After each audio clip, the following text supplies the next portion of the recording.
كما صليت على إبراهيم وعلى آل إبراهيم في العالمين إنك حميد مجيد. أعوذ بالله من الشيطان الرجيم. بسم الله الرحمن الرحيم. ما اتخذ الله من ولد وما كان معه من إله إذا لذهب كل إله بما خلق ولعلى بعضهم على بعض سبحان الله عما يصفون. عالم الغيب والشهادة فتعالى عما يشركون. قال المؤلف المفسر رحمه الله تعالى ينزه تعالى نفسه أن يكون له ولد أو شريك في الملك والتصرف والعبادة. اللہ تبارک و تعالیٰ نے ان آیات میں اپنی ذات کی پاکیزگی کا ذکر تاکہ بیان فرمائی ہے کہ وہ اولاد سے بھی پاک ہے، شریک سے بھی پاک ہے. نہ اس کے ملک میں کسی کی شراکت ہے، نہ اس کے تصرف میں کسی کا دخل ہے، نہ اس کی عبادت میں کوئی شریک. وحدہ لا شریک لہ. ما اتخذ اللہ من ولد وما كان معه من إله إذا لذهب كل إله بما خلق ولعلى بعضهم على بعض أي لو قدر تعدد الآلهة. اگر اور بھی الہ ہوتے فانفرد كل منهم بما خلق. ہر الہ، ہر خدا اپنی مخلوق لے کے الگ ہو جاتا. فما كان ينتظم الوجود. پھر یہ نظام عالم قائم نہ رہتا. والمشاهد ان الوجود منتظم متسق كل من العالم العلوي والسفلي. حالانکہ مشاہدہ ہمیں یہ بتلاتا ہے کہ نظام جو ہے وہ بالکل اپنے اصولوں پہ قائم ہے، چاہے وہ عالم علوی کا نظام ہو یا عالم سفلی کا. مرتبط بعضه ببعض في غایت الکمال. اور انتہائی کمال سے ایک دوسرے کے ساتھ جڑے ہوئے. جیسے دوسری آیت میں اللہ نے فرمایا ما ترى في خلق الرحمن من تفاوت. اللہ تبارک و تعالیٰ کی مخلوق میں کوئی عیب نہیں، کوئی فرق نہیں. ہر چیز جو ہے اپنے اپنے مقام پہ انتہائی موزون ہے. ثم لما كان كل منهم يطلب قهر الآخر وخلافه فيعلو بعضهم على بعض. یعنی اگر کئی الہ ہوتے، کئی خدا ہوتے تو ایک دوسرے پر اپنی طاقت کا مظاہرہ کرتے. تو اصولی بات ہے جو کمزور ہوتا وہ خدا نہیں ہوتا. تو پھر بھی تو ایک ہونا ضروری ہے. والمتکلمون ذکروا هذا المعنى وعبروا عنه بدلیل التمانع کہ دو خداؤں کا ہونا جو ہے وہ تمانع ہے. وهو انه لو فرض صانعان فصاعدا فاراد واحد تحریک جسم والاخر اراد سکونه. اگر ہم دو خدا مان لیں یا زیادہ خدا مان لیں نعوذ باللہ، تو ایک چاہے گا کہ یہ ساکن ہو، دوسرا کہے گا متحرک ہو، ایک کہے گا دن ہو، دوسرا کہے گا رات ہو، تو نظام عالم تو درہم برہم ہو جائے گا. فإن لم يحصل مراد كل واحد منهما كان عاجزين. اگر وہ دو خدا ہوں اور دونوں کی مراد حاصل نہ ہو سکے، دونوں عاجز ہو گئے. تو جب عاجز ہو گئے وہ خدا نہیں ہو سکتے. فالواجب لا يكون عاجزا ويمتنع اجتماع مراديهما للتضاد. اور یہ بات جو ہے کہ جب دو ہوں گے تو لازم تضاد ہوگا، اور تضاد کبھی جمع نہیں ہو سکتا. وما جاء هذا المحال الا من فرض التعدد. تو یہ ساری خرابی کب آئے گی؟ جب ہم ایک کے بجائے کئی خدا مانیں گے. فيكون محال فإما إن حصل مراد أحدهما دون الآخر. اچھا اگر دو خداؤں کی تمنا ایک کی حاصل ہو گئی، ایک کی نہ ہوئی، تو ایک غالب ہو گیا، ایک مغلوب ہو گیا. تو مغلوب تو کبھی خدا نہیں ہوتا. كان الغالب هو الواجب والآخر والمغلوب ممكنا لأنه لا يليق بصفة الواجب أن يكون مقهورا. کیونکہ جو واجب الوجود ہو، جو خدا ہو، جو الہ ہو، وہ کبھی مغلوب کبھی مقہور نہیں ہو سکتا. ولہذا قال تعالی وَلَعَلَى بَعْضُهُمْ عَلَى بَعْضٍ. تو پھر وہ تو ایک دوسرے پر چڑھ دوڑتے. سبحان اللہ عما یصفون. اما يقول الظالمون المعتدون في دعواهم الولد والشريك علوا كبيرا اللہ کی ذات پاک ہے جو یہ ظالم، یہ کافر، یہ مشرک، یہ یہود و نصارہ کہتے ہیں، کبھی دوسرا خدا بناتے ہیں، کبھی خدا کا بیٹا بناتے ہیں، کبھی خدا کی بیٹیاں بناتے ہیں۔ اللہ کی ذات بلند و برتر و پاک ہے ان تمام چیزوں سے۔ عالم الغیب والشہادۃ ای یعلم ما یغیب المخلوقات وما یشاہدونہ۔ عالم الغیب والشہادۃ جو ہے یہ بھی اللہ تعالیٰ کی صفت ہے، اور یہ ہمیشہ یاد رکھیں کہ لفظ علم ہو اور غیب کی طرف مضاف ہو، یعنی علم مضاف غیب مضاف الیہ، یعنی علم غیب ما سوا اللہ کے قرآن میں حدیث میں کسی جگہ کسی غیر کے لیے اس کا اطلاق بھی نہیں ہوا۔ اس لیے ہمیشہ عقیدہ ہے کہ عالم الغیب والشہادہ اللہ کی ذات ہے، اللہ کے سوا کسی غیر کی طرف نسبت علم غیب کرنا جو ہے یہ کفر ہے، کیونکہ اللہ نے نصوص قطعیہ میں فرما دیا وَإِنَّهُ مَفَاتِحُ الْغَيْبِ کہ خزانہ غیب کی کنجیاں بھی اسی کے ہاتھ ہیں، لا يعلمها الا هو اس کے سوا کوئی غیب جاننے والا نہیں۔ اور اسی طرح اللہ نے فرمایا، میرے مدنی اعلان فرما دے قُل لَّا يَعْلَمُ مَن فِي السَّمَاوَاتِ وَالْأَرْضِ الْغَيْبَ إِلَّا اللَّهُ وَمَا يَشْعُرُونَ أَيَّانَ يُبْعَثُونَ۔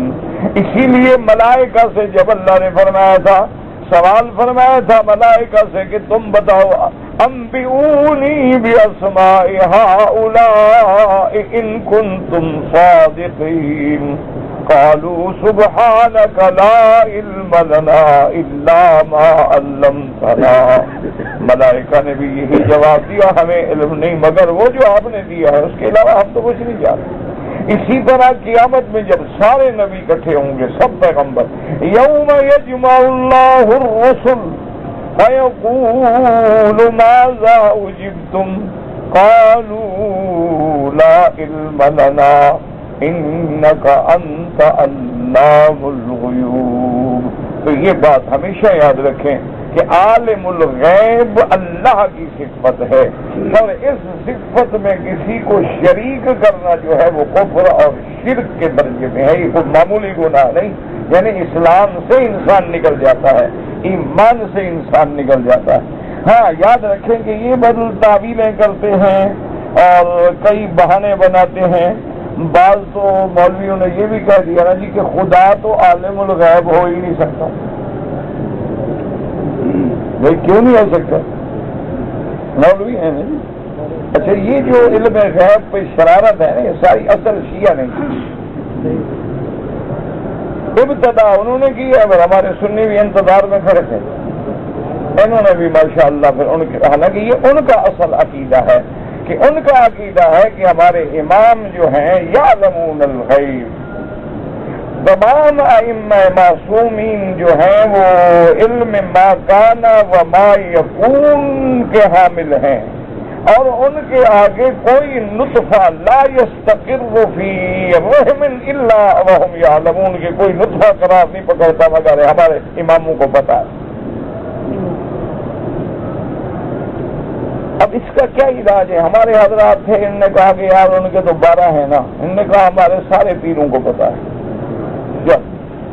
کرو مقابلہ، تمہارے تو صرف 12 اماموں کو پتا ہے نا، ہمارے ہر پیر کو پتا ہے، سادے پیر جانی جان سب کچھ پتا ہے۔ انہوں نے اپنی کتابوں میں لکھا ہے کہ اللہ کے ولی جو ہوتے ہیں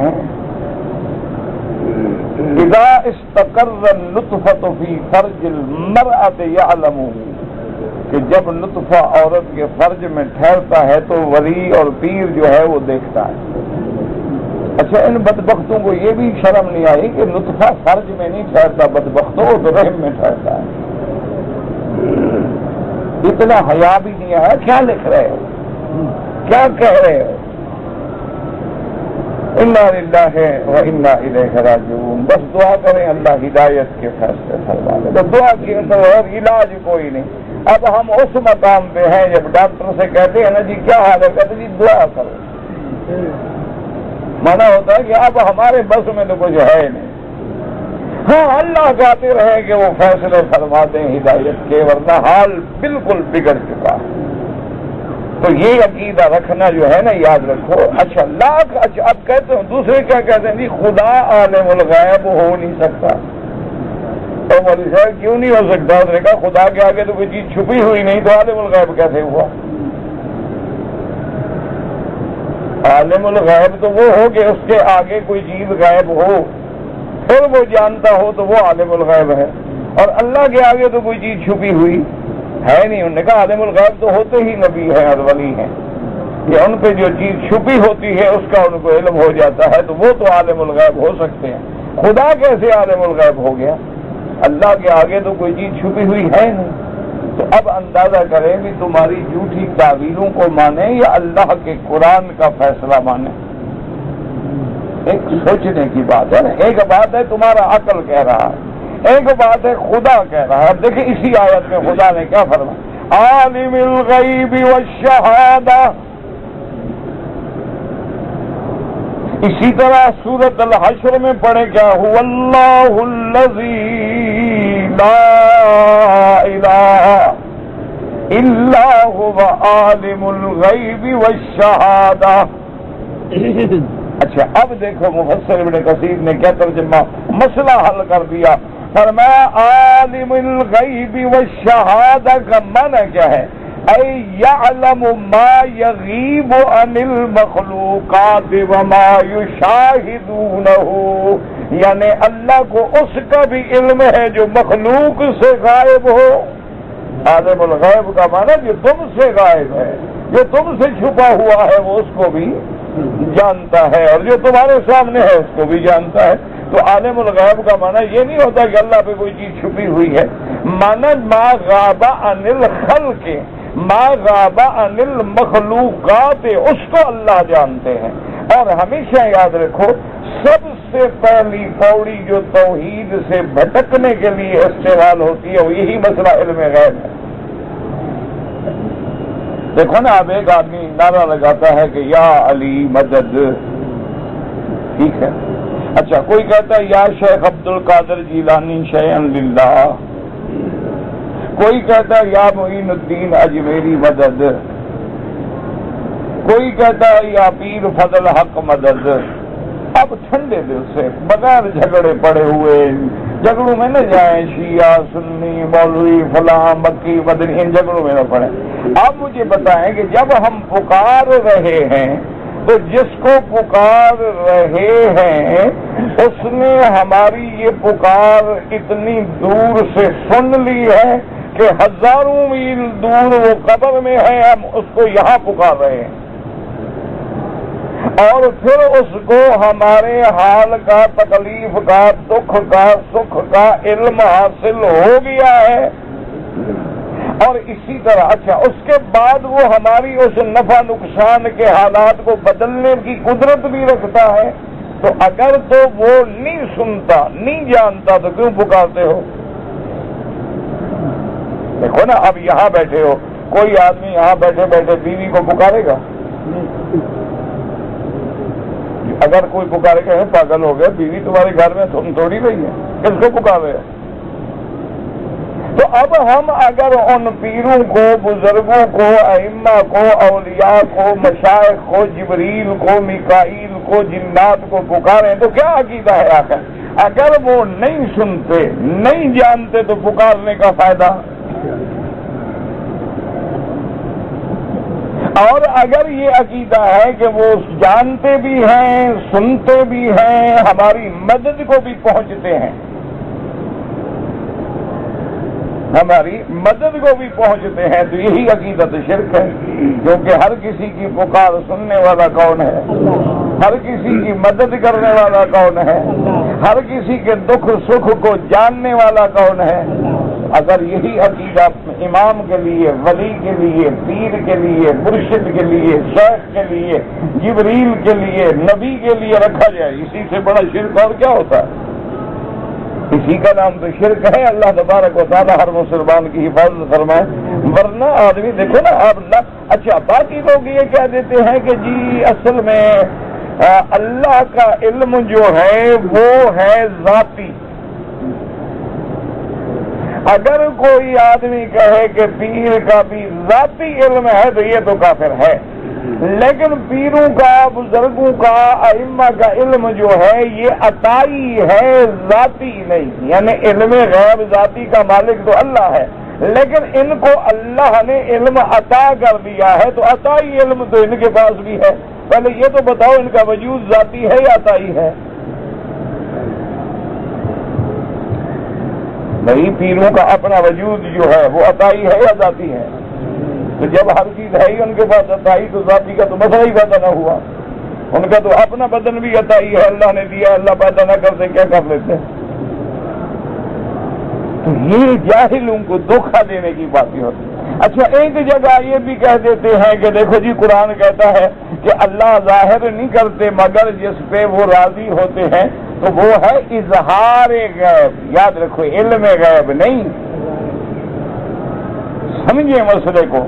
اظہار غیب، انباء عن الغیب، اطلاع علی الغیب، اخبار عن الغیب الگ چیز ہے اور علم غیب الگ چیز ہے. ایک ہے کہ آپ کو میں نے بتا دیا کہ میری جیب میں یہ ہے تو یہ تو اخبار ہے، خبر دے دی، یہ کیسے علم غیب ہو گیا؟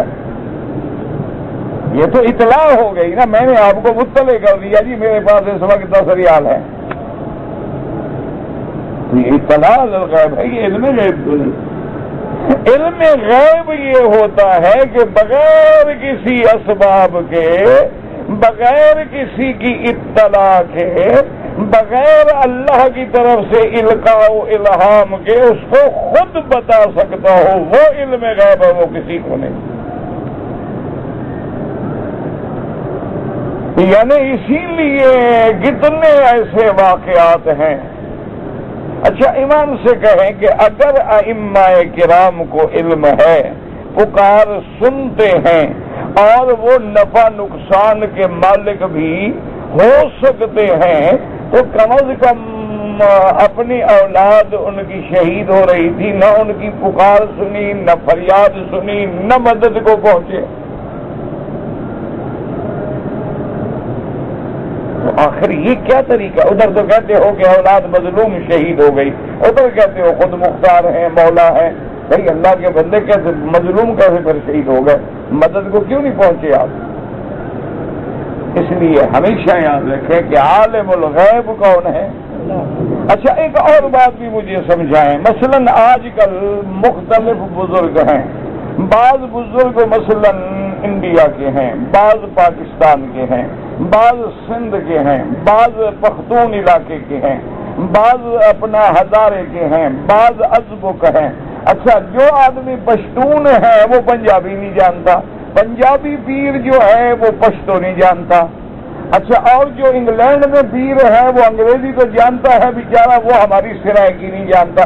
لیکن جب قبر کے نیچے چلے جاتے ہیں ساری زبانیں سیکھ جاتے ہیں، ہر مرید کی سن رہے ہیں.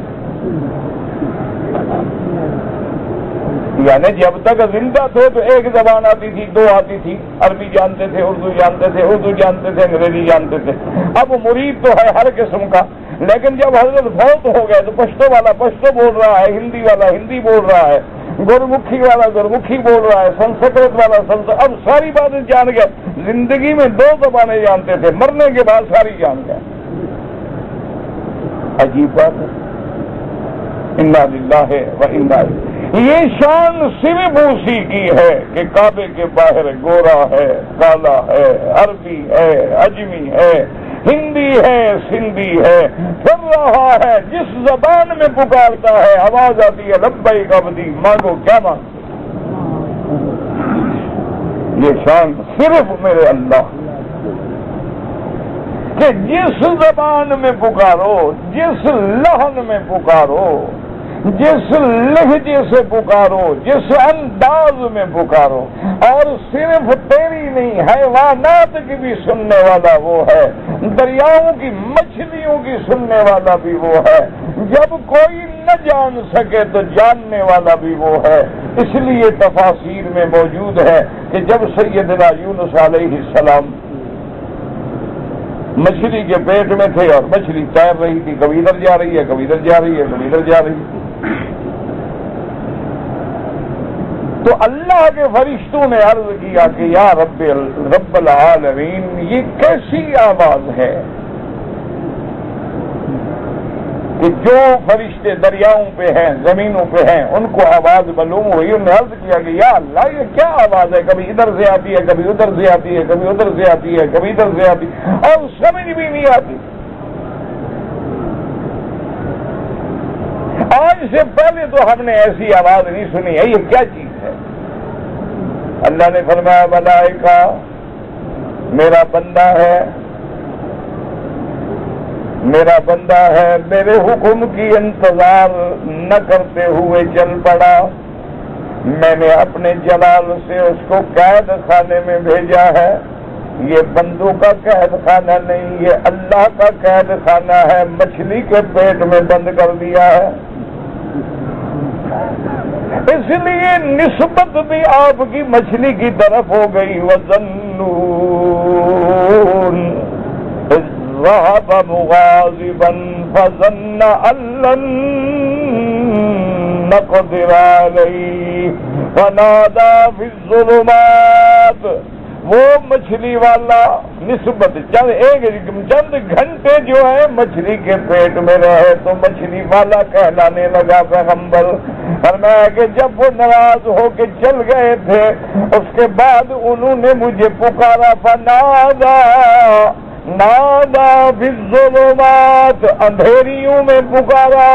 ایک تو رات کا اندھیرا، مچھلی کے پیٹ کا اندھیرا، امواج کا اندھیرا، کچھ نظر نہیں آتا لیکن وہاں پکارتا ہے، ان اندھیروں میں پکارتا ہے۔ پانی کی اوپر تہ جمی ہوئی ہے، مچھلی بالکل زمین سے لگی ہوئی ہے، وہاں پکارنے والا پکارتا ہے، اللہ الہ الا انت سبحانک انی کنت من الظالمین۔ کس کو پکارتا ہے؟ سننے والا کون ہے؟ اللہ اکبر۔ ایک یہ خدا کی شان ہے، اور نبی پانی کے اندر بھی نہیں ہے، سمندر کے دریا کے کنارے پہ چل رہے ہیں۔ کنارے پہ چلتے چلتے آپ کا خادم بھی ساتھ ہے، جو وہ بھی نبی ہے، یوشع ابن نون، اور حضرت موسیٰ علیہ السلام وہ باہر ہیں، دریا کے کنارے پہ ہیں، زنبیل ہاتھ میں پکڑی ہوئی ہے۔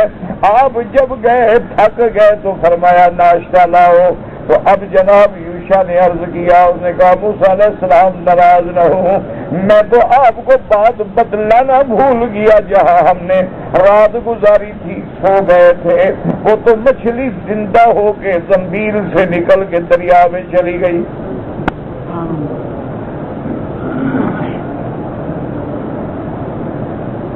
اللہ اکبر۔ اب دیکھیں نبی ہے، پتہ نہیں لگا، مچھلی نکل گئی، حالانکہ مچھلی تو علامت تھی نا کہ وہی ہم نے جانا ہے۔ اب حضرت موسیٰ علیہ السلام نے فرمایا واپس چلو،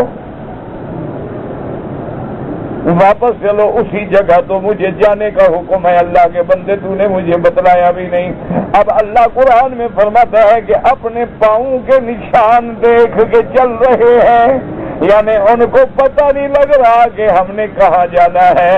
رسول ہے، کلیم اللہ ہے، لیکن نہیں جانتا ہے۔ اور ایک وہ ہے کہ مچھلی کے پیٹ کے اندر اندھیروں میں ہے، وہ جانتا ہے کہ میرا یونس ہے۔ دونوں کے علم کا فرق ملاحظہ کریں۔ اللہ اکبر۔ اسی لیے قرآن میں آتا ہے کہ جب حضرت موسیٰ علیہ السلام آ گئے اس جگہ پہ، پانی کے درمیان میں ایسے خشک جگہ تھی، جزیرہ تھا، وہاں حضرت خضر جو ہے چادر لے کے سو رہے ہیں۔ موسیٰ علیہ السلام پہنچے، السلام علیکم۔ وعلیکم السلام۔ حضرت علیہ السلام پوچھتے ہیں من این علمت السلام، کون ہو بھائی، سلام کس سے سیکھا تم نے؟ السلام علیکم جو کر رہے ہو کہاں سے سیکھا ہے؟ اللہ اکبر۔ نبی ہے، کلیم اللہ ہے۔ موسیٰ علیہ السلام ذرا جوش میں آنے لگے، کہا پتہ نہیں تمہیں کہ میں موسیٰ ہوں، نبی ہوں اللہ کا۔ انہوں نے کہا میرے پاس کیا لینے آئے ہو، جاؤ کام کرو۔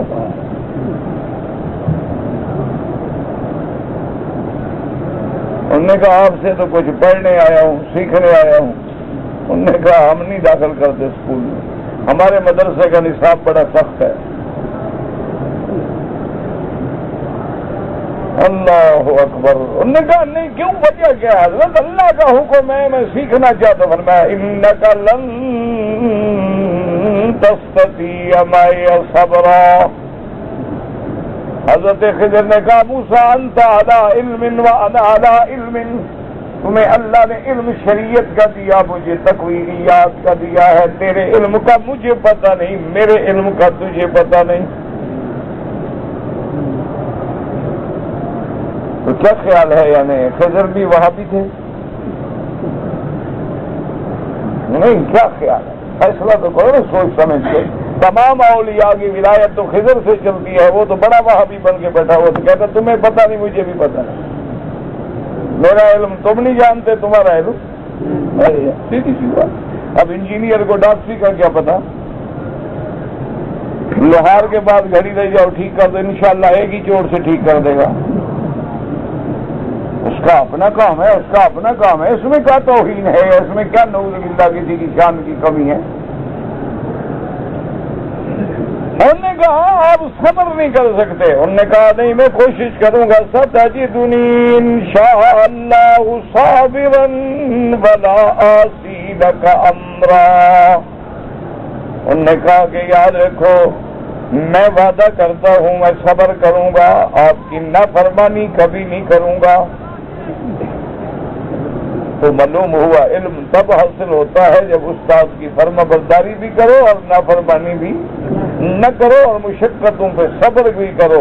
علم کوئی پیالہ نہیں ہوتا مٹھائی کا کہ کھلا دیا جائے یا دودھ کی شربت ہے پلا دیا جائے، اس میں محنت کرنی پڑتی ہے۔ من طلب العلا سحر اللیالی، جس کو بلندیوں پہ پہنچنا ہے پھر راتوں کو جاگنا پڑتا ہے۔ اللہ اکبر۔ اور انہوں نے کہا اچھا بات سنو موسیٰ علیہ السلام۔ انہوں نے کہا جی فرمائیں۔ انہوں نے کہا بات یہ ہے کہ میرے ساتھ چلتے ہو ایک شرط پہ، جو دیکھو گے بولو گے نہیں۔ کتنی سخت تعلیم ہے، کتنا سخت فیض ہے کہ چلو میں پڑھاتا ہوں آپ کو، لیکن بولنا نہیں جب تک میں خود نہ بتاؤں۔ ٹھیک ہے جی، نہیں بولیں گے نہ۔ اب انبیاء اگر عالم الغیب ہو گئے تو تم کیا سکھاؤ گے؟ مجھے ہر چیز کا پتا، میں سب جانتا ہوں، ہر چیز کا مجھے علم ہے۔ فرق اتنا ہے اللہ کا اپنا ذاتی ہے، مجھے عطائی ہے، اللہ نے مجھے سارا کچھ دے دیا۔ چل پڑے موسیٰ علیہ السلام، دیکھیں کمال، دیکھیں کہ حضرت خضر نے، اللہ اکبر، ان کا ایک کلمہ یاد رکھ لو نا، سونے کے پانی سے لکھنے والی عبارت ہے، اس کو یاد کر لو، انشاءاللہ کبھی گمراہ نہیں ہوگا۔ کشتی پہ سوار ہوئے، کشتی پہ بیٹھے ہیں، کشتی کے کنارے پہ ایک چڑیا آئی، چھوٹی سی آ کے کنارے پہ بیٹھ گئی اور ایک ایک چونچ پانی کی لے رہی ہے دریا سے، چونچ مار کے پانی پیتی ہے۔ تو خضر علیہ السلام نے دیکھا موسیٰ علیہ السلام کو، فرمایا موسیٰ، ہاں جی، فرمایا یہ جو چڑیا نے اپنی چونچ میں پانی لیا ہے، دریا کا پانی کتنا کم ہو گیا؟ موسیٰ علیہ السلام ہنس پڑے، انہوں نے کہا حضرت کیا فرماتے ہیں، کیا کم ہو گیا؟ ایک چڑیا کے ایک نقطہ پانی کا لے گئی ہے بیچاری، تو ایک نقطے سے دریا کو کیا فرق پڑ جاتا ہے؟ تو فرمایا پھر سن لو علمی، یاد رکھ لو، یہ خضر علیہ السلام کی بات ہے، مولوی مکی کی بات نہیں۔ مجھے تو وہاں بھی کہہ سکتے ہو نا، وہاں بھی فتویٰ لگاؤ تو پتہ لگے نا۔ یہ خضر علیہ السلام کی بات ہے، جس کے بارے میں لوگوں کا عقیدہ ہے خضر زندہ ہے، اور جن کے بارے میں عقیدہ ہے جہاں دریا آتے ہیں، جہاں دریا آ کے کٹائی کرتے ہیں، کہتے ہیں خضر کی فوجیں ہیں، دریا میں گوشت ڈالو، بھوکے ہیں بیچارے۔ پیر بھی بلا شے ہیں بھائی، زندہ جانور ذبح کرا کے ڈال دیتے ہیں. کیا جی خضر کی فوجیں کھائیں گی تو دریا تل جائے گا. وہ سمجھتے ہیں کہ جیسے ہمارا گزارا نظر نیاز 11ویں پہ ہے، خضر کی فوج کا گزارا 20 پہ ہے. انا للہ و انا الیہ راجعون. اب دیکھیں جملہ یاد رکھ لو. حضرت خضر علیہ السلام فرماتے علمی و علم کا، میرا علم تیرا علم و علم الخلائق کلھا، اور اللہ کی ساری مخلوقات کا علم اللہ کے علم میں اتنی کمی بھی نہیں کرتے جتنی اس چڑیا نے دریا کے پانی میں کمی کی ہے. یعنی اس کا علم اتنا ہے کہ ساری مخلوق کے علم کو بھی جمع کر لو، اللہ کے علم میں کوئی. اسی لیے استخارے کرتے ہو نا، اس میں کیا ہے؟ انک تعلم ولا اعلم. میرا اللہ آپ جانتے ہیں، ہم نہیں جانتے. اسی کا تھا استخارے کے تو معنی ہی ہے نا، انک تعلم ولا اعلم. اللہم ان کنت تعلم ان هذا الامر خیر لی فی دینی آجلہ، کیونکہ ہم تو جانتے نہیں ہیں مولا، آپ جانتے ہیں. تو اس لیے ہمیشہ یاد رکھیں کہ جہاں علم غیب پہ عقیدہ ذرا سی لچک آئی بندہ سیدھا شرک میں چلا گیا. یاد رکھو علم غیب صرف اللہ کی صفت ہے. عالم الغیب، یعلم الغیب، علام الغیوب، علیم بذات الصدور، یعلم خائنۃ الاعین وما تخفی الصدور. جیسے عیسیٰ ابن مریم کہیں گے مولا انت اعلم ما فی نفسی ولا اعلم ما فی نفسک انک انت علام الغیوب. میرا اللہ آپ جو جانتے ہیں میں نہیں جانتا ہوں. اگر میں نے کچھ کہا ہے تو آپ کے آگے تو چھپا ہوا نہیں ہے. تو اس لیے ہمیشہ یاد رکھیں یہ. ہاں اللہ چاہے تو علم غیب عطا فرما دے، مانا ظاہر فرما دے، خبر عطا فرما دے، اطلاع فرما دے، اظہار غیب فرما دے، انباء غیب فرما دے. اس لیے قرآن کہتا ہے فلا یظہر علی غیبہ احدا الا من ارتضی من رسول. وہاں علم کا لفظ نہیں، اظہار کا لفظ ہے. اسی طرح اطلاع علی الغیب کا لفظ ہے. اللہ فرماتے ذالک من انباء الغیب نوحیھا الیک. میرا بدری یہ غیب کی خبریں ہیں جو ہم نے آپ کو وحی کے ذریعے دی ہیں. اللہ وحی بھیج کے بتلا دے اس کی مہربانی ہے. اللہ نہ بتلائے پھر بھی اس کی مہربانی ہے. اللہ ظاہر فرما دے پھر بھی مہربانی ہے. ظاہر نہ فرمائے پھر بھی مہربانی ہے. علم غیب عالم ما کان وما یکون وما هو کائن صرف اس کی صفت ہے کہ ساری کائنات پیدا بھی نہیں ہوئی.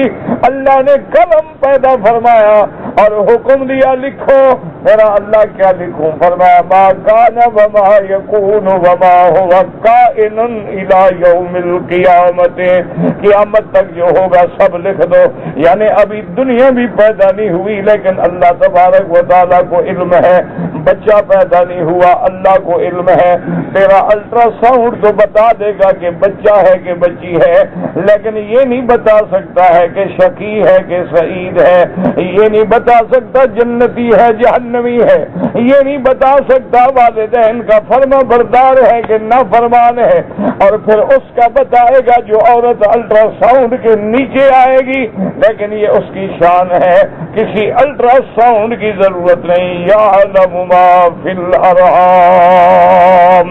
دنیا کی جتنی مخلوق ہے ان کے ارحام میں جو کچھ ہے وہ دریاؤں میں ہے، وہ کشتیوں میں ہے، وہ جنوں میں ہے، وہ انسانوں میں ہے، وہ مچھلیوں میں ہے. سب کے جاننے والا کون ہے؟ اس لیے یہ نہ کہا کریں اب تو ڈاکٹر بتا دیتے ہیں، ڈاکٹر اس کا بتائیں گے نا جس کو لے جاؤ گے نا، جس کو جو اس کے پاس نہ جائے اس کا کیسے بتائیں گے؟ لیکن یہ اس کی صفت ہے، کوئی جائے یا نہ جائے، یعلم ما فی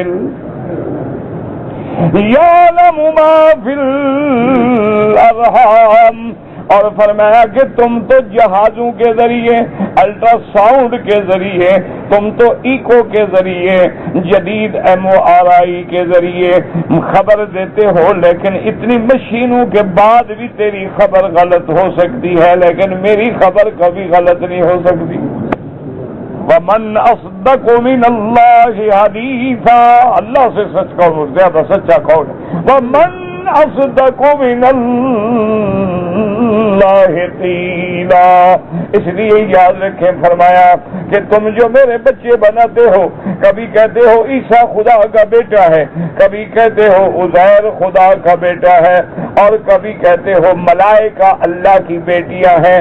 یہودی کہتے تھے عزیر بیٹا ہے، قالت الیہود عزیر ابن اللہ، وقالت النصارى المسیح ابن اللہ، نصرانی کہتے تھے عیسیٰ خدا کا بیٹا ہے۔ مکے والوں نے کہا ہم پیچھے کیوں رہے، انہوں نے کہا الملائکۃ بنات اللہ، مشرکین مکہ نے کہا جتنی فرشتے ہیں اللہ کی بیٹیاں ہیں۔ انہوں نے کہا انہوں نے تو ایک بیٹا بنایا ہے نا، ہم پیچھے کیوں رہے، ہم لاکھوں بیٹیاں بنا دیتے ہیں۔ ہمارے جاہلوں نے کہا ہم پیچھے کیوں رہے، ہم ان سے بھی ترقی کرتے ہیں۔ انہوں نے کہا نہ بیٹا نہیں، وہ تو خود خدا ہے۔ انہوں نے کہا بیٹے بنا رہے ہو، وہ نبی وہ تو لباس بشریت کا ہے لیکن اندر سے خدا ہے، جو مستوی تھا عرش پہ خدا ہو کر اتر پڑا ہے مدینے میں مصطفیٰ ہو کر، کہ عرش پہ تھا خدا ہے، نیچے آیا تو مصطفیٰ ہے۔ انہوں نے کہا کرو مقابلہ، تم بیٹے بنا رہے ہم خود خدا بنا دیتے، آؤ چلو۔ انا للہ و انا الیہ راجعون۔ اچھا دیکھو مکے والے مشرکین نے خدا کی بیٹیاں تو بنائی، لیکن ایک مسئلہ سمجھ آتا ہے کہ فرشتوں کو انہوں نے کیوں کہا بیٹی ہے؟ انہوں نے کہا وجہ یہ ہے کہ فرشتے نظر اللہ نے چھپایا ہوا ہے، مانا کافر بھی سمجھتا تھا کہ لڑکی چھپانے والی چیز ہے، یہ نہیں کہ بازاروں میں لے کے اشتہار بنا کے چلو۔ اتنا اس کو بھی عقل تھا کہ لڑکیاں جو ہیں پردے میں ہوتی ہیں، اللہ نے بھی پردے میں رکھی ہوئی ہیں، فرشتے نظر نہیں آتے ہمیں۔ اس لیے ہمیشہ یاد رکھیں یہ من گھڑت عقیدے نہ بنایا کریں، عقیدے قرآن سے ثابت ہوتے ہیں، عقیدے فرمان محمد مصطفیٰ سے ثابت ہوتے ہیں صلی اللہ علیہ وآلہ آلہ وصحبہ وسلم۔ حضور جنگ سے واپس تشریف لے آئے، آپ کے گھر میں چند بچیاں، چھوٹی چھوٹی بچیاں اکٹھی ہو گئیں، اور وہ بیچاری کوئی دف بجاتی ہے، کوئی ٹین بجا رہی ہے، کوئی خوشی کر رہی ہے کہ نبی ہمارے آ گئے، اور گا بھی رہی ہے، اور اس میں کہنے لگی وَفِينَا نَبِيٌّ يَعْلَمُ مَا فِي غَدٍ، ہمارا نبی تو ایسی شان والا ہے جس کو کل کا بھی پتہ لگ جاتا ہے۔ لوگ ٹھہرو، خبردار، یہ اللہ کی صفت ہے، مجھے کل کا پتہ نہیں ہے۔ چھوٹی بچیوں کو بھی اللہ کے نبی نے روک دیا کہ کہیں عقیدہ خراب نہ ہو جائے، کل کی خبر اس کو ہے جو علام الغیوب ہے اور کسی کو نہیں۔ حضور نے فرمایا باقی میری مدح کرو، تعریف کرو، لیکن یہ لفظ نہ کہو جو اسلام کے خلاف ہے۔ اسی لیے علماء حق کا کہتے ہیں کہ نعت جائز ہے، لیکن اس میں کوئی ایسا لفظ نہ ہو جو شرک کی طرف چلا جائے، ایسا لفظ نہ ہو جو اسلام قرآن سنت کے خلاف، فرمان رسول کے خلاف ہو، اور وہ نعت اس انداز میں نہ گائی جائے جیسے فلمی دھنیں بجائی جاتی ہیں، کیونکہ پھر تم حضور کی نعت کو نعوذ باللہ ان خبیث لوگوں کے انداز میں گا رہے ہو تو گویا شان محمد کی توہین کر دی ہے۔ نعت پڑھو جیسے حضرت حسان نے پڑھی ہے، نعت پڑھو جیسے حضرت عبداللہ ابن ابی رواحہ نے پڑھی ہے، نعت پڑھو جیسے بی بی عائشہ نے پڑھی ہے، لنا شمس وللآفاق شمس بی بی عائشہ فرماتی ہے ایک دنیا کا سورج ہے ایک عائشہ کا سورج ہے. کہتی ہے شمس الآفاق تطلع بعد فجر. لوگوں تمہارا سورج تو صبح کو نظر آتا ہے لیکن میرا سورج تو عشاء کے بعد بھی چمکتا ہے. اللہ اکبر. سیدہ عائشہ نے حضور کی شان میں بڑے قصیدے فرمائے.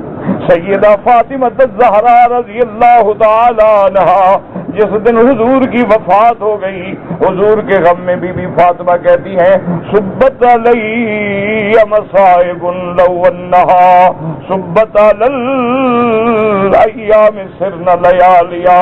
کہتی ہے آج میرا اللہ میرے ابے کے فراق سے میرے مدنی کی وفات سے مجھ پہ اتنے غم گر پڑے ہیں اتنی مصیبتوں کے پہاڑ ٹوٹ پڑے ہیں اگر یہ دن پر بھی گرتے تو دن بھی راتوں میں بدل جاتے ہیں. کون کہتا ہے حضور کی نعت نہ پڑھو؟ جو نعت کا منکر ہے جو مدح رسول کا منکر ہے جو شان مصطفیٰ کا منکر ہے وہ تو مسلمان بھی نہیں ہوتا.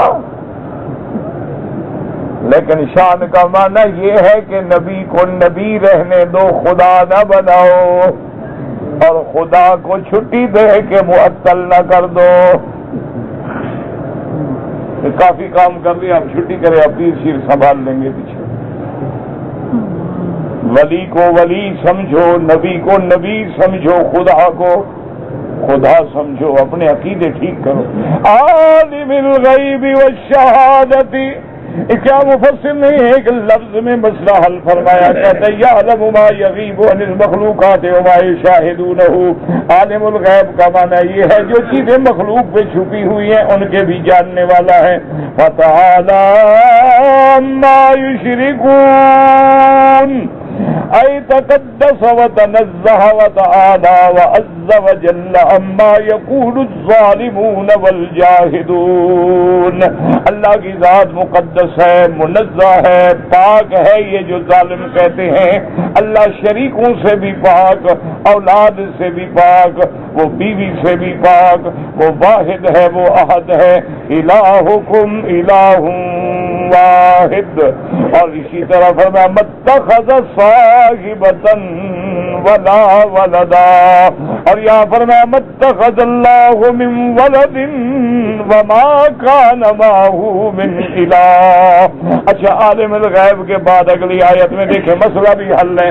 قل رب اما ترینی ما یوعدون رب فلا تجعلنی فی القوم الظالمین.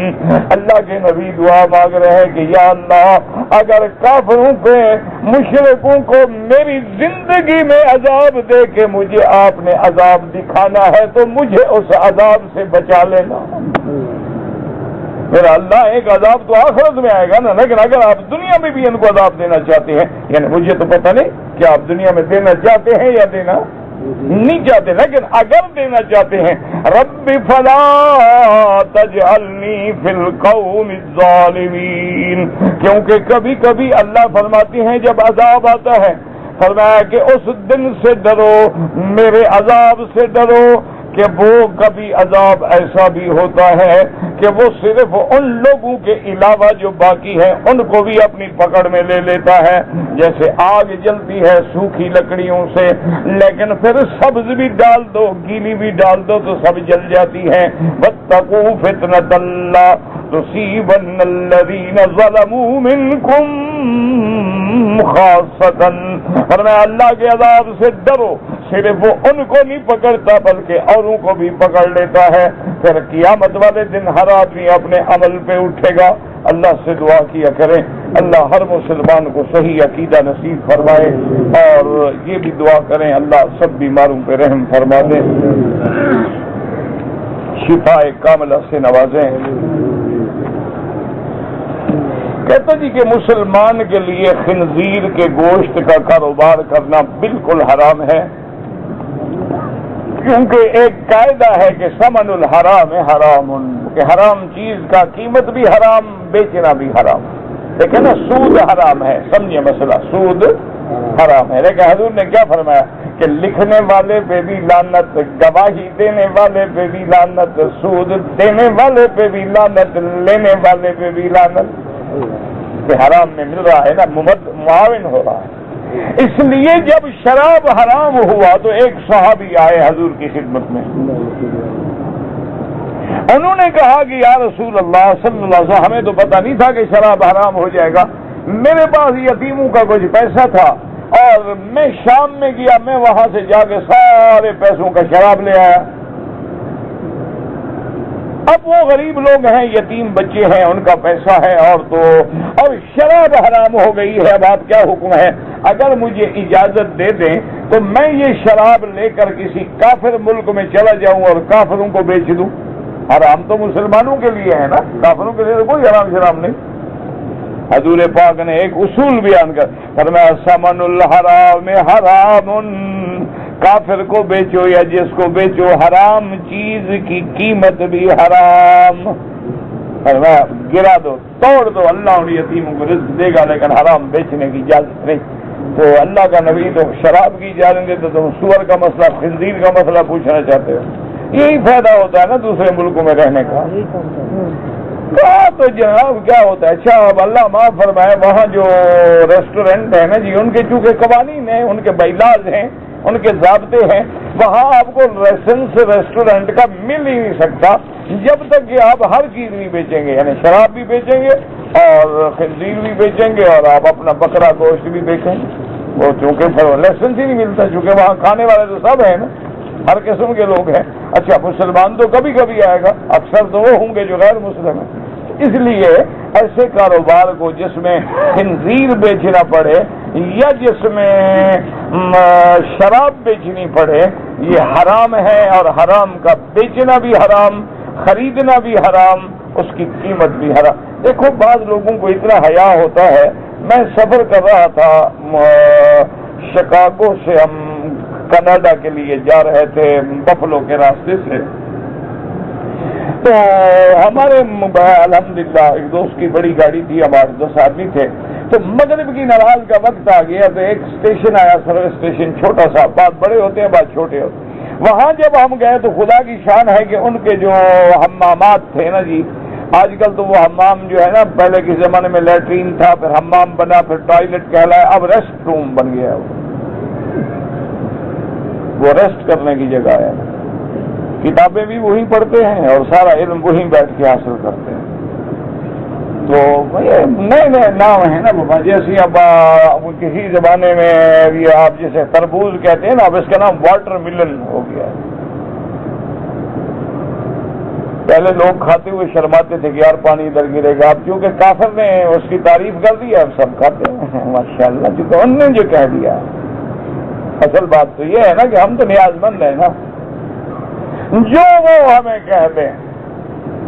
اچھا وہاں جب ہم گئے تو وہ اتفاق سے وہ حمام بھی بند تھے، وہ انڈر سروس تھے، ٹھیک ہو رہے تھے، تو ساتھ ہی وہ ایک کیفیٹیریا تھا چھوٹا سا، اس میں 2 لڑکیاں کھڑی تھیں۔ میں نے اپنے ساتھی سے کہا، میں نے کہا ان سے پوچھو، ان کے پاس بھی تو اندر اپنا ہوگا نا حمام، اگر وہ ہمیں استعمال کرنے دیں ہم وضو کر لیں، چونکہ وہاں تو اتنی سردی ہے نا، تصور نہیں ہو سکتا نا بغیر گرم پانی کے وضو کرنے کا۔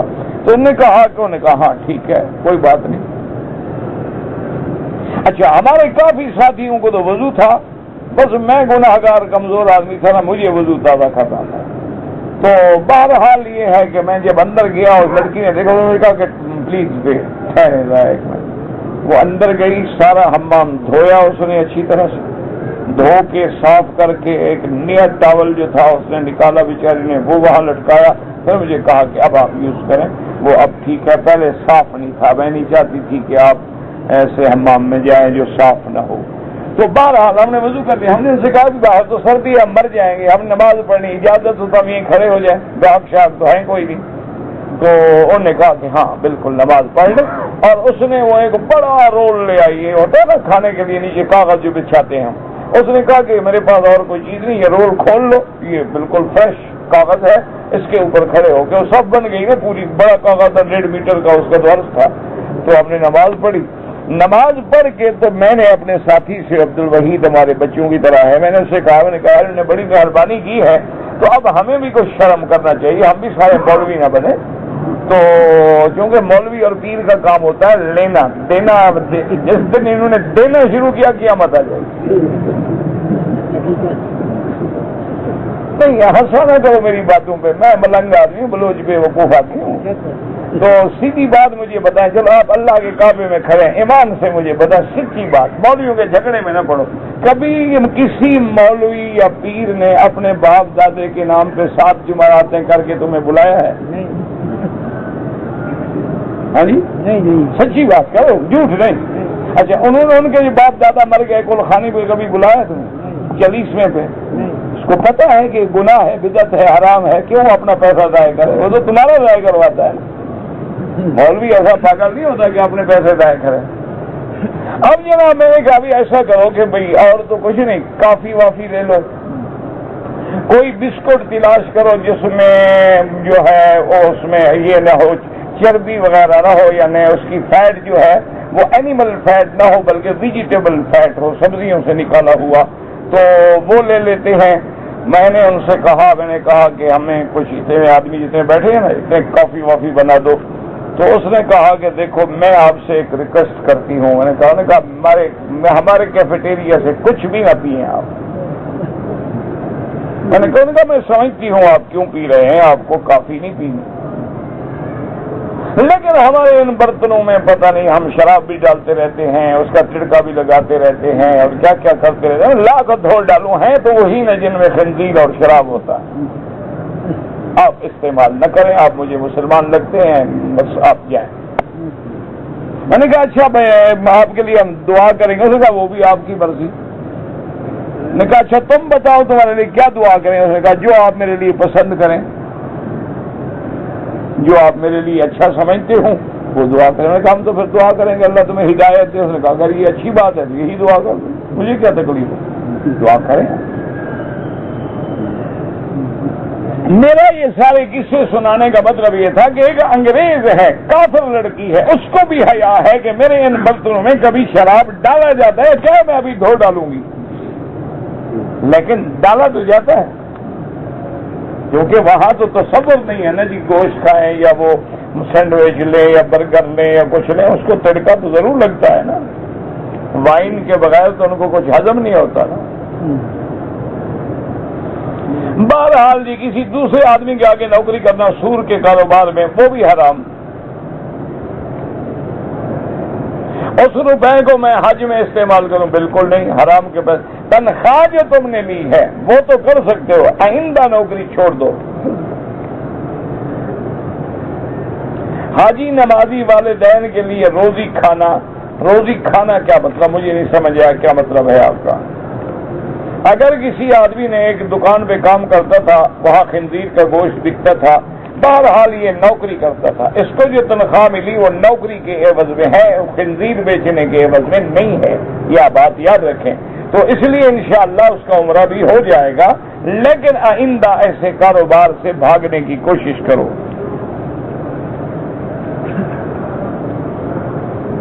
میں نے سنا ہے کہ داڑھی والے آدمی کی نماز کسی داڑھی منڈے کے پیچھے نہیں ہوتی. کیا مطلب، یعنی دونوں منڈوا ڈالیں؟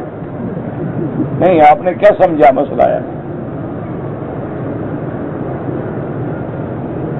ہے کہ ایک متبع سنت ہے ایک مخالف سنت ہے، تو امام اس کو بنائیں کہ اعلمکم بکتاب اللہ، جو داڑھی والا ہے. بغیر داڑھی والے کو امام نہ بنائے. نماز تو سب کی ہو جاتی ہے. اگر یہ فتویٰ دو کہ بغیر داڑھی والوں کی نماز نہیں ہوتی بغیر داڑھی کے، تو انشاءاللہ پھر تو 99% فارغ ہیں. وہ تو چھٹی ہے آج کل تو ماشاءاللہ دونوں نہ ہی میں ہیں نہ شی میں ہیں. طواف کا ایک چکر بھول گیا، اللہ کی مرضی کچھ نہیں ہوتا، طواف تمہارا ہو گیا. اگر طواف جنازہ آ جائے نماز پڑھ لیں پھر طواف شروع کریں. اگر ایک عورت طواف کرنے کے بعد جب گھر گئی تو اس کے کپڑوں میں حیض کا خون لگا ہوا تھا، اور اب یہ ہے کہ بہتر یہ ہے کہ صدقہ خیرات کر دے اور آئندہ احتیاط کرے.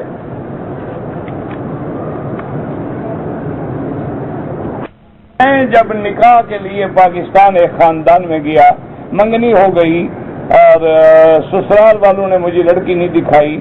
1 لاکھ روپے کا پلاٹ بھی انہوں نے نام کرا لیا، اور بعد میں تصویر بھیجی تو اب لڑکی مجھے پسند نہیں ہے. تو اب میں کیا کروں؟ تو یہ پہلے مشورہ کرتے آپ کیا کرو؟ اگر صرف منگنی ہے، نکاح نہیں ہوا ہے، چھوڑ دو، وہ 1 لاکھ کو رونا بہتر ہے کہ ساری زندگی روتے رہو۔ وہ پلاٹ تو گیا نا، وہ تو فی معاملہ ہو گیا، تو آئندہ رونے سے تو بہتر ہے نا۔ ورنہ اسی لیے حکم ہے نا کہ والدین کی رضامندی اور اولیاء امور کے بغیر ایسے قدم نہ اٹھاؤ۔ اسی لیے اللہ کے نبی نے حکم دیا ہے کہ خطیب جو ہے وہ مخطوبہ کو دیکھ سکتا ہے، اور اسی طرح وہ لڑکی بھی ہونے والے شوہر کو دیکھ سکتی ہے تاکہ بعد میں تندم نہ ہو۔ حضور پاک نے ایک صحابی سے پوچھا، اس نے کہا یا رسول اللہ میں شادی کر رہا ہوں۔ آپ نے فرمایا کہاں کر رہے ہو؟ انہوں نے کہا انصار کا خاندان ہے۔ آپ نے فرمایا فی عینیہ شیء، انصاریوں کی لڑکیوں کی آنکھوں میں کچھ عیب ہوتا ہے، دیکھ لیا ہے تم نے کہ نہیں دیکھ لیا؟ بعد میں نہ گلا کرتے پھرنا۔ تو تم شریعت پہ عمل نہیں کرتے تو مولوی صاحب کیا کرے گا؟ اب 1 لاکھ پہ پڑھو انا للہ، اب اور انشاءاللہ بھی تیاری کرو۔ ایک آدمی نے احرام تو باندھا ہے لیکن احرام کی حالت میں سگریٹ پیتا رہا، عمرہ تو ہو جائے گا لیکن ڈبل حرام، گناہ ڈبل ہوتا رہا۔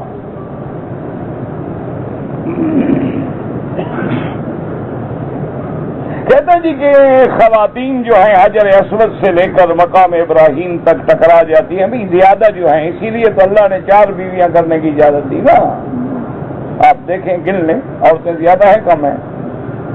باقی یہ ہے کہ ہر آدمی اپنی بیٹی بہن کو خود ہدایت کرے کہ اس وقت طواف کرو جب ازدحام نہ ہو، اور دور دور چلو، ایک طواف کرو 10 سے، لیکن غیر محرم سے ٹکرانا جو ہے وہ حرام ہے۔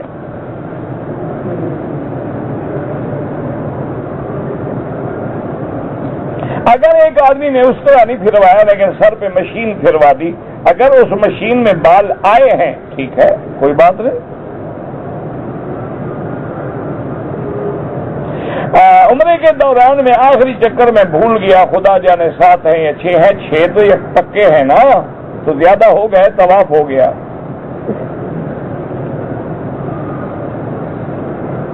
میں نے عمرے کے طواف 7 چکر پورے کرنے کے بعد بوسہ لیا، ٹھیک ہے کوئی بات نہیں۔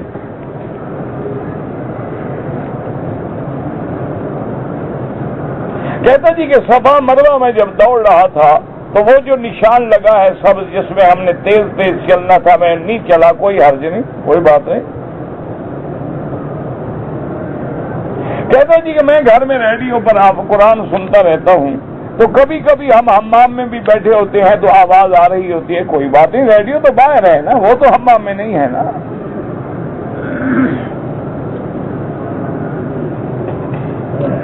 اگر کسی پہ دم واجب ہو جائے، اس کو مکے میں دینا ہوگا یا اپنے ملک میں؟ نہیں، مکے میں دینا ہوگا۔ اگر ایک آدمی نے مدینہ منورہ سے دوبارہ عمرہ کیا لیکن عمرہ کرنے کے بعد طواف صفا کر کے اس نے سر بھی نہیں مڈایا، بلیڈ نہیں لگایا، نہ بال کٹوائے، دم پڑ گئی، بال بھی کٹواؤ اور دم بھی ادا کرو۔ اگر کوئی آدمی عمرے پہ حج پہ آیا اور کام بھی کرتا رہا، جائز ہے، کوئی مسئلہ نہیں۔ سے کہا ہے اب میرے پاس کیا علاج ہے کہ ایک تو مجھے یہ پتہ نہیں کہ یہ کب کا واقعہ ہے کہ میرے بیٹے نے آپ سے کوئی مکانوں کا نقشہ بنوایا تھا، بہرحال میرے علم میں نہیں، آپ نے جام شاہ محمد صاحب کے کہنے پہ بنایا تھا۔ جام شاہ محمد صاحب سے پرچی بنوا کے مجھے بھجوا دیں گی، اتنے پیسے اس کے بنتے ہیں، میں آپ کو بھیج دوں گا۔ مجھے تو پتہ ہی نہیں نا میں کیا کروں۔ آپ ایک بات کو سمجھتے نہیں ہیں، آپ چیختے ہیں، پھر کہتے ہیں آپ غصہ کرتے ہیں، میں کیا کروں؟ آدمی 1 گھنٹہ درس دے کے تھک کے حرم کی طرف طواف کے لیے جا رہا ہے، آپ کو بھی وہی ٹائم ملتا ہے بات کرنے کا۔ انا للہ و انا الیہ راجعون۔ اللہ تمہیں بھی ہدایت دے، اللہ ہمیں بھی ہدایت دے۔ 10 سال تو 12 سال 5 سال پہلے کوئی نقشہ بنوایا، اس نقشے پہ میرے خیال مکان بھی وہ بک گیا، مجھے پتہ ہی نہیں ہے۔ مسجد بیت اللہ میں نمازی امام مسجد سے آگے کھڑے ہوں، نماز نہیں ہوتی۔ جس طرف امام کھڑا ہے اس طرف اس کے آگے نہ ہوں، باقی کعبے کی 3 طرف میں آگے ہیں تو کوئی حرج نہیں۔ مثلا امام ہے مقام ابراہیم کی طرف، تو اس جانب میں کوئی آدمی امام کے آگے نہ ہو، اگر ادھر سے قریب ہے تو کوئی حرج نہیں. کہ مکے میں رہتے ہوئے جتنی دیر آپ عمرہ کریں اس سے افضل ہے کہ طواف زیادہ کریں. آپ کے قطرے متواتر آتے ہیں اور وہ رکتے نہیں، تو اس کو ہر نماز کے لیے نیا وضو کرنا ہوگا اور انڈر ویئر بھی دھو کے بدلنا ہوگا. نافرمان ہے، اور ان کی نافرمانی کے بارے میں اگر ہم جیسے دوستوں کو رشتہ داروں کو بتاتے ہیں یار میری اولاد نافرمان، یہ انشاءاللہ غیبت نہیں ہوگی، لیکن دعا کرو ان کے لیے اللہ سب کی اولادوں کو فرما بردار بنائے. میرا بچہ بیمار تھا، اللہ ہر بچے کو شفا دے، ہر مسلمان کے بچوں کو صحت کاملہ عاجلہ سے نوازے. میں نے منت مانی تھی کہ اللہ صحت دے تو عمرہ کروں گا. بالکل، اگر اللہ نے صحت دی ہے عمرہ کرو، جو نظر اللہ کے لیے ہے پوری کرو. تنخواہ جو ہے وہ پتہ نہیں 2000 مثلاً تھی، وہ فوت ہو گیا، تنخواہ اس کی جاری ہے، بچے ہیں چھوٹے، اس کا والد عمرے میں آیا ہے، اس تنخواہ میں سے اس کے والد کو اگر وہ دینا چاہے تو اس کی مدد کریں، دادا ہے ان کا. اگر نہیں دے سکتے، اپنا خرچہ ہی پورا ہوتا ہے تو ان کی مرضی ہے. ایک آدمی بیمار ہے، اللہ ہر بیمار کو رحم فرما، شفا عطا فرما. ایک روایت میں آتا ہے کہ ایک آدمی کا حضور نے جنازہ نہیں پڑھا تو ان نے پوچھا تو انہوں نے کہا کہ اس کو حضرت عثمان سے بغض تھا. سیاستہ کی حدیث تو نہیں ہے، بہرحال ایک خبر ہے اور سیدھی بات ہے صحابہ سے بغض رکھنا. حضور نے فرمایا من احبہم فبحبی احبہم، جس نے محبت رکھی میری محبت مجھ سے محبت ہے. من ابغضہم فببغضی ابغضہم. کہتے جی کہ مہر جو پرندہ ہے، مجھے نہیں پتا مہر پرندہ حلال ہے، پتہ نہیں کون سا ہوتا ہے مہر. اگر ایک مروہ میں وضو نہیں تھا لیکن صفا مروہ دوڑ لیا کوئی حرج نہیں. ایک مدینہ منورہ سے آتے ہوئے ڈرائیور نے میقات پہ گاڑی نہیں روکی، ہمیں اندازہ نہیں تھا، لیا تھا مکے پہنچ گئے. ماشاءاللہ اتنا اندازہ بھی نہیں تھا آپ کو، مکے آ گئے 450 میل کر کے. بہرحال عمرہ دوبارہ کریں ورنہ دم دینی ہوگی. اگر کسی نے میقات گزرنے کے 100 کلومیٹر